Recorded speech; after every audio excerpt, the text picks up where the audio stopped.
চাকরি বাতিলের নির্দেশ দিয়েছিলেন সেই প্রাক্তন বিচারপতি তথা বিজেপির সাংসদ অভিজিৎ গঙ্গোপাধ্যায় এখন চাকরিহারাদের বাঁচাতে মুখ্যমন্ত্রীকে কমিটি গঠনের প্রস্তাব দিয়েছেন। তার মতে যারা জালিয়াতি করে চাকরি পেয়েছেন এবং যারা যোগ্য তাদের আলাদা করা সম্ভব। এই প্রসঙ্গে রাজ্যের বিরোধী দলনেতা শুভেন্দু অধিকারী বলেছেন, ববিতা দাসের মামলায় অভিজিৎ গঙ্গোপাধ্যায় 7,000 চাকরি প্রার্থীকে অযোগ্য ঘোষণা করেছিলেন। তখন যদি রাজ্য সরকার দন্ত না দেখিয়ে মেনে নিত তাহলে এতজনের এই পরিণতি হতো না। তিনিও মনে করেন এখনো যোগ্যদের চাকরি বাঁচানো সম্ভব। অভিজিৎ গঙ্গোপাধ্যায় সঠিক পথেই ছিলেন, এটাই তার প্রমাণ। তারপরেও মমতা বন্দ্যোপাধ্যায় প্রাক্তন বিচারপতির পদবি নিয়ে কুমন্তব্য করেছেন। 2021 সালে যখন মামলা হয় জাস্টিস অভিজিৎ গাঙ্গুলি মহোদয়ের ইজলাসে, এটা পরেশ অধিকারীর মেয়েকে অবৈধভাবে ওয়েটিং লিস্টে নাম থাকা সত্ত্বেও চাকরি দিতে গিয়ে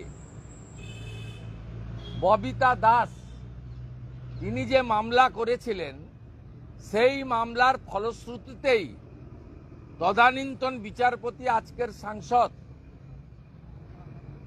অভিজিৎ গাঙ্গুলি মহোদয়, যার উপরে কালকে মুখ্যমন্ত্রী খুব রাগ দেখিয়েছেন। এদিকে শিক্ষামন্ত্রী ব্রাত্য বসু জানিয়েছেন, শিক্ষা দপ্তরের কাছে এসএসসি কোনো আইনি পরামর্শ চাইলে শিক্ষা দপ্তর নিশ্চয়ই সাহায্য করবে, তবে পুরোটাই আইনজীবীদের পরামর্শ মেনে।